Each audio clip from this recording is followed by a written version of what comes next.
This is Kirsten Schall's applied assignment presentation for SPE 223. I'll start with reviewing the table of contents. We'll begin with the pre-work. I'll cover my topic, why I chose that topic, prior knowledge I had to the course materials, and my own research. Then we'll go over new learning materials such as what I've learned, evidence and support, and connections to course materials in the topics.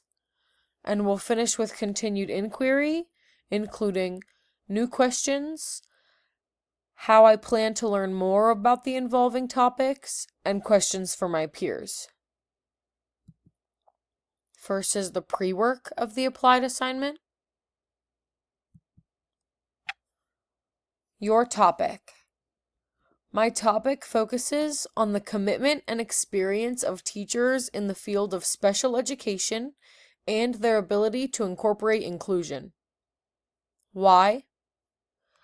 I chose this focus because educators and supporters are the heart and soul of education for those with disabilities, and they need to know what successful inclusion looks like. The aspect of inclusion. The focus of my topic is education, specifically referring to specialized education classrooms throughout a K-12 district setting, and that's meaning kindergarten through the 12th grade.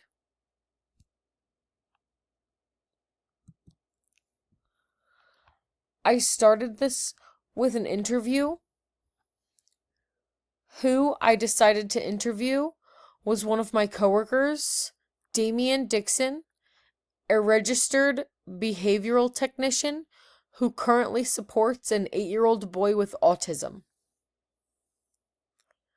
Why?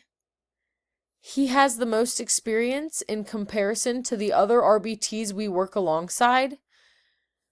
Because of this, he has had experience in many different educational settings, supporting different students and observing different classrooms. Background knowledge. I also work as a registered behavioral technician, but I have been supporting the same client in the same setting for the past 3 years. So in comparison to Damien, I haven't had that same experience in multiple settings with multiple students in multiple classrooms observing multiple teachers.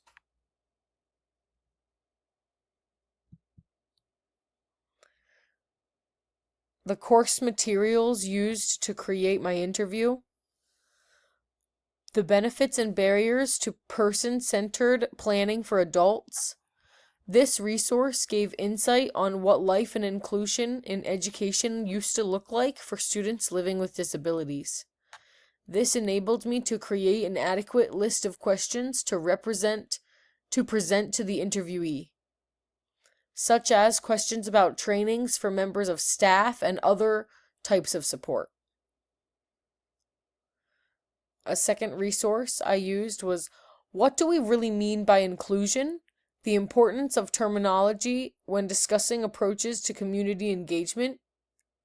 This resource provided academic level inquiries on what exclusion in the community of students with autism looks like, and this gave me a more professional background knowledge that helped to inspire some of my questions in regards to evidence of exclusion, inclusion, and its value.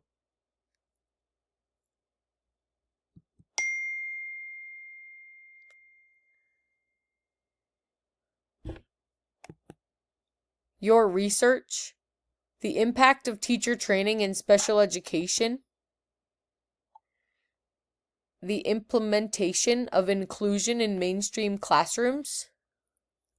This resource offered research and examples highlighting how challenging and discouraging it can be for general education teachers to include students with special needs in their classrooms due to insufficient training.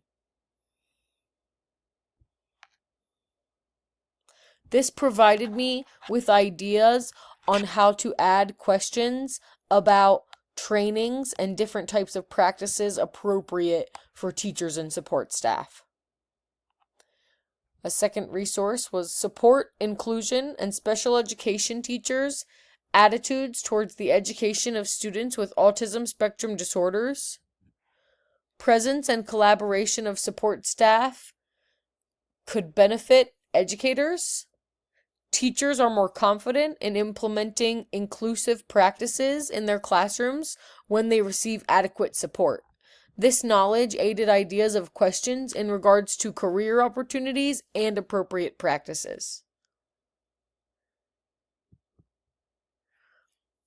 Now we're moving on to evidence. Evidence gathered. 2 examples of interview questions. Question 1. How does your career provide opportunities for you to experience or witness inclusion in society? Be specific. Answer provided. Question 2. Have you ever experienced instances of inclusion in the field, and can you provide examples? Answer provided.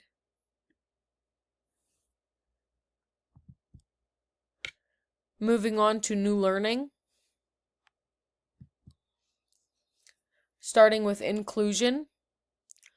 A resource used was National Study on Inclusion Overview and Summary Report.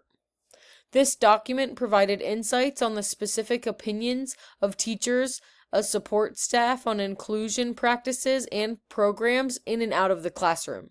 It also involves parental involvement throughout inclusive educational programs. Inclusion. I've learned throughout the inclusion modules that inclusion has a lot more small, important parts and aspects that I didn't realize existed before. There are even very fine lines between biases and boundaries that need to be followed to successfully be incorporating the inclusion of individuals. Many sources of information provided me with useful tips and procedures to incorporate in my professional development.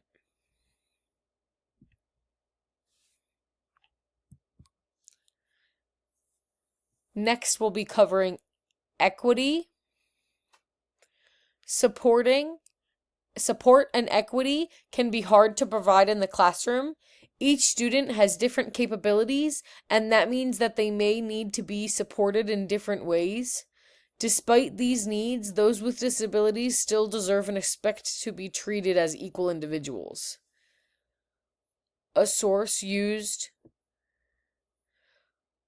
when treating all of the kids as the same is the real problem. 21st Century Dilemma of Difference. This source gives insights on the implementation of practices that focus on the strict study of bias for educators. It provides opportunity to show and redirect teachers to understand that despite differences, there are appropriate ways to successfully teach learners.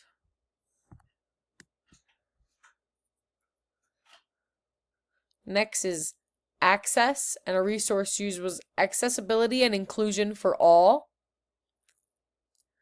And we covered this throughout the course. This video shows the absolute importance of not only ensuring the accessibility of everyone, but also providing more opportunities for growth.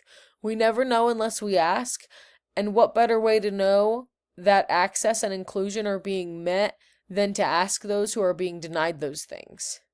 It benefits the growth and development of our society to include those with disabilities on matters that involve them.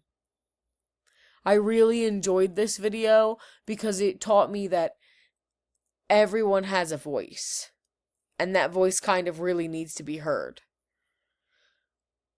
Despite what you may think, the world that we live in today is not as accessible or nearly as inclusive as you thought, and there are things around us in everyday life that we don't realize impact the lives of those living with disabilities.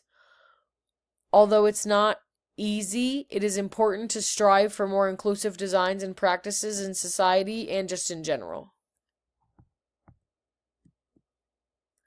Continued inquiry. Now I want to know what changes can educators make in their communities or even in their own classrooms to better represent the benefit of their students with disabilities. I will go about learning more by continuing my education and answering all of my own questions in the name of knowledge and the right to my students. They deserve my best and they will get it.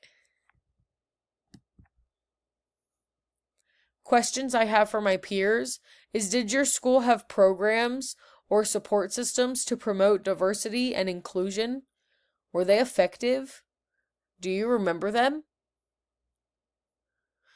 Do you think that people from different backgrounds, race, disability, gender, identity, religion, are treated fairly in your community? I feel like I hear a lot of things about people such as those in my community, and I'm curious about other communities, especially considering the fact that we attend a college where many people of different backgrounds and communities can all attend in the same space. Thank you.